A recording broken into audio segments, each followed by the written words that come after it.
So my school recently received exchange students from France, and like I'm in the French class in my year, So we received them from like my class of my French class. We received them, and yesterday we went to a restaurant all together. Like we spent pretty much the whole day together, having fun, goofing around. We ate like three times together.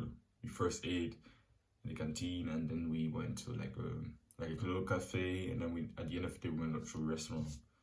So it was a difficult day. Like right now I'm really tired because I came home very like pretty late from my standards.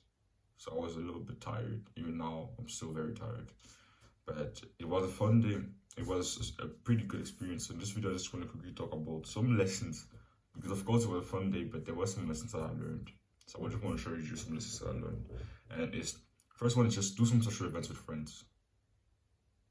We often on this self-improvement journey, when people get self-improvement, they often think it's a way to avoid being social, to become like a lone wolf, to become that boring guy that does nothing except from risk doing the self-improvement habits. And that's already very powerful, of course, but you still need to be social.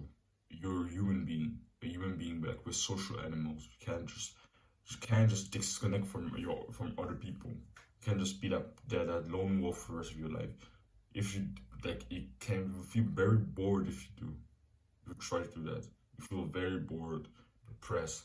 Like your whole life would be impacted negatively if you try to just be that lone wolf that does nothing with friends. What I noticed yesterday I was having a lot of fun with like my black friends and some other friends. Like we're having a lot of fun, especially at the restaurant. But when we were at the restaurant around 7 p.m., I just noticed that we were having such a good vibe. Like the food in the restaurant was pretty shit. It was like horrible food, but it was very sophisticated. And then me and my two black friends, we went around, we were goofing around the toilet, like disturbing, like not intentionally disturbing people, but being super polite, but also doing our thing, like taking photos in front of the mirror. And then we went outside of the restaurant. We started walking around, like singing with each other. So it was a really fun vibe, and I think I should do that more often, like looking for good friends and doing some social events with them outside sometimes. Of course, I don't want to each time like to have to like disturb my bedtime each time I do it. So maybe I can do it like earlier in the day, do something fun with them, and I can go back at home and do my thing. But sometimes I can even disturb my bedtime and go to sleep just later to just have a fun thing to do with my friends. But it's just first listen, just find friends. I know it's hard. Just keep grinding, improving yourself. Look for them in communities, and yeah, you'll find at some point you'll find some good friends. And yeah, second point, don't become a fake white person. Sometimes I've noticed is that even including myself, but sometimes people are from other skin colors, other continents, like black people or brown people or Asians. They are sometimes when they come to Europe and they spend a lot of time with white people, around them, they start to like sometimes forget about their own culture, and they start to act totally differently from how they used to act before they came here. Like I was born in Germany, of course, but still I lived in Cameroon, my like land where my parents were born for years and years and years and years and years and years. For 8 years in total. When I was three, we came there, we went there, and then we stayed there until I was 11 years old.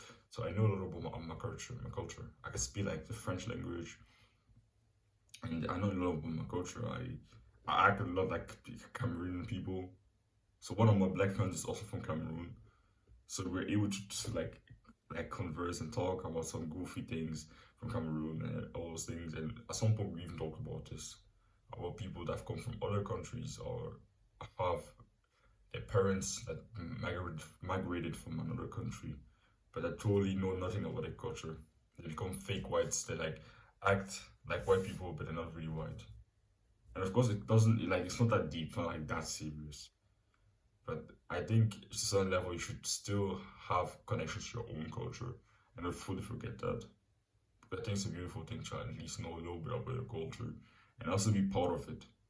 Because your own culture, like, yeah, of course, when you like born just in a certain country or you like get a the nationality of a certain country, yeah, of course you're part of that country, but you can't fully forget and you can't 100% be part of that country. But a big part of you, if you're both of your parents come from another country, a big part of you is not from there. It's not from that European country you grew up in. So understand that, yeah. Don't become a fake white person and forget about your culture. Because even see some people from other countries and that are not European countries that will feel like sometimes their culture is like worst. Like the culture is not good enough. Like the culture is something they should be ashamed of. Instead of being proud of a culture. Every culture has this, like some true beauty. Like I know something I've noticed with African culture. We make such like the food we make is so freaking good. We cook such amazing food. It's something I'm so proud of, and I'm always just talk about my culture with a lot of pride in general. You know, that's not something I always used to do. Like I used to sometimes insult my own culture. I used to try to become like a fake white person when I was younger. Try to act like hey, Europe is so much better, you know, guys. So don't forget about your culture. Start like being ashamed of it. Learn a little bit about your own culture. Another point is just be super unfiltered sometimes. Just be super unfiltered sometimes. So yesterday, something I noticed is I was in some kind of flow state. A lot of like many times throughout the day. At some point, I was just not thinking at all. Just speaking and speaking and speaking and goofing around. Like I was being super goofy at some point yesterday, and I was like just saying some random things. But the people around me seemed to enjoy it because I was being super authentic. I was like improving the vibe around us. I was doing some goofy things, but they were also funny. So sometimes just be super unfiltered. And at some point in the day, I was also super calm. I wasn't talking at all. I was just sitting there. I wasn't like forcing myself to say things when I didn't want to say something. I wasn't forcing myself to be silent when I wanted to say something. I just said what I wanted to say when I wanted to say it. When I didn't want to talk, when I didn't have anything to say in my head, I just stayed silent. And I didn't feel like awkward from staying silent. I just stayed silent and started thinking and also listening deeply to the people around me. Like really analyzing my surroundings. And it was a beautiful experience. I think a lot of people try to just keep yapping, even when they don't have anything to say. And it just creates awkward moment because they try to force themselves to say something, but they don't really have anything to say, so don't give any value in what the words that they give. And they're just wasting time because they don't want to feel awkward sitting there and just analyzing and also thinking. But yesterday, I really managed to just, in the moments where I was super silent and I wasn't talking, I was just able to just be like, yeah, super confident at that point. Like I was confident in the silence that I was having. I felt super confident even when I was silent and even when I was talking. That's like a combination that I found interesting. Because someone that can't shut up and just keeps talking and talking and talking and talking and talking, it may show like a lack in confidence. It may really like pretty well show a lack in confidence. So be sometimes yourself and just when you have nothing to say nothing. And when you want to talk, you honestly like want to talk sometimes. Don't interrupt the people around you. Stay calm. But at some point when you have the opportunity to just get your point across, just say what you want to say. But when you just have nothing to say, just shut up. Just shut up. Like at some point I used to talk, I was talking like a lot, and then the next second I started like just leaning back and just analyzing what the people around me were saying, you know. So when you have nothing to say, shut up. You don't need to like constantly talk and talk and talk because you're just making your life harder and worse. worse when you just try to constantly yap, constantly find new things to say. You don't need that. When you have nothing to say, just sit there in silence, think and analyze things around you. Be present. Look at the people that are talking and just look at them and just analyze them. And that's a way better way to like interact with people instead of just trying to be that guy. That's like, something I used to do a lot, and sometimes I also find myself doing it still. It's just trying to yap the whole time. Or every time there's like some kind of silence, I'm so scared of sometimes the silence because of how awkward it can sometimes feel that I find myself obligated to like constantly talk and talk and talk and talk and talk and talk, but it's not necessary because it always shows like some people will always like notice that you're unconsciously kind of or that awkward guy, that guy that isn't very confident. Like even I notice this when I see someone that can't shut up and it just keeps yapping, and you notice that he doesn't even want to talk, but he just talking because it doesn't work that awkward silence. You just instantly feel that yeah, that this person is not really that confident, and sometimes it can be really fucking annoying. So be unfiltered and talk when you want to talk, but don't like say just shut up when you don't want to talk. Last point is don't do things you don't want to do just because of FOMO. So we stayed up and we stayed together there until very pretty late, like for my standards at least. For some people, like it's like a pretty good time. It's not even that late, but I came home at around. I came home at around 10, 10 like 10:50 p.m. 10:50 p.m. So that's pretty late for me because I go to bed at literally 6:30 p.m. And we stayed there, and they planned my friends and my group of people there. They planned to stay there until they probably stayed there until like 1 in the morning, or yes, 12 p.m. something like that. So they stay up really late, and they wanted me to stay with them. And in the beginning, I planned to stay with them because I didn't want to feel this like kind of FOMO, fear of missing out, of being there. Yeah, they're having a fun time, and I'm just going home. Oh, that's sad. But I just realized at some point, yeah, I'm just staying here for like because of the FOMO. I don't want to be here anymore. I just want to go home and chill because now that we're like planning to go drink and do something like that and just chill in the park, and I'm just saying, yeah, just fuck it, just go to bed, bro. You're gonna wake up at 4 a.m. tomorrow. If you just stay here even longer and you end up drinking something, bro, you don't want that. So you had a fun day, just go home. Don't just stay here to go with the fear of missing out. And when I just said that, I just said, yeah, fuck it. I went home. It was a long way in the tram. But yeah, it felt like the second I made that decision, all that FOMO, all that fear of missing out just went away. I just was like, fuck it. I'm just going home. I'm not gonna stay here.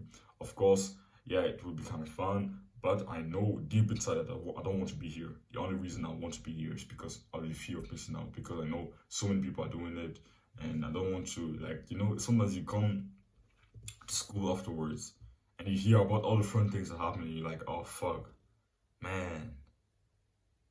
But I knew that I didn't want to be here, but I was just staying there because of the fear of missing out. I was already super tired. I wasn't really present anymore. I wasn't really talking anymore. I knew, okay, fuck it. I have to go now. So don't just force yourself to do things that you don't want to do because of the fear of missing out. If there's a social event that you genuinely want to go there. But if you know deep inside that you won't really have fun there, but you just want to go there because of the fear of missing out, don't do it. Don't do it. That's just a lose-lose situation. You're doing something that you don't want to do, and yeah, it's just you're not even enjoying it, and it's probably gonna fuck up your bedtime. You're gonna be more tired the next day. Like you're not winning anything there. And even today, they want to do like a party pretty late today, like a party with the exchange students because the exchange students are going tomorrow. They're going back to France tomorrow, and I want to do the party today pretty late. And I was thinking to myself, oh yeah, I'm gonna go. But then I knew deep inside I didn't want to go, but it's because of the fear of missing out, because I don't want to hear how sick the party was next week and be like, oh yeah, I was the one I didn't go to the party. But then I realized it's just a fear of missing out, and I would just point like, yeah, fuck it, I'm not going. I know deep inside I don't want to go, so I'm not going. So just know where you, if what you truly want to do, and the things that you just feel forced to do because of the FOMO, because of the fear of missing out, because you see a big group doing something fun that looks fun, and going like, oh yeah, fuck it, so I'm gonna go, I'm gonna do it. So yeah, yesterday was a very fun day. Like I had a lot of fun, especially my two black friends were like goofing around a lot, and yeah, it was just a really fun day. And it made me realize that yeah, sometimes just disconnecting yourself and just being like doing something that's totally unexpected. Totally unexpected is very important to do sometimes. Like, I didn't feel like yesterday morning. I didn't feel like going to like doing that at all. I didn't feel like doing that at all. Like doing this, like staying with them for like over 10 hours until like 10 p.m. I didn't feel like doing it at all. Like I felt like not going, but I went and I had a lot of fun. So it made me really realize like sometimes it's important to just do things that are kind of unplanned, things that are kind of spontaneous, fun social events with people you like. So yeah. And especially I want to get out of the last one right with people you like. What made that even not so much fun is that I have a lot of people in my French class that I actually like. If I went with another class full of people that I don't really like, full of people that I don't really relate to, I wouldn't have as close as much fun as I did. When you go to people that you really like, that's when you have a lot of fun. That you genuinely like spending time with. I just genuinely like, yeah, this guy's funny, this guy's someone that I like. That's when you have a lot of fun. So yeah, don't worry from discomfort. Chase it.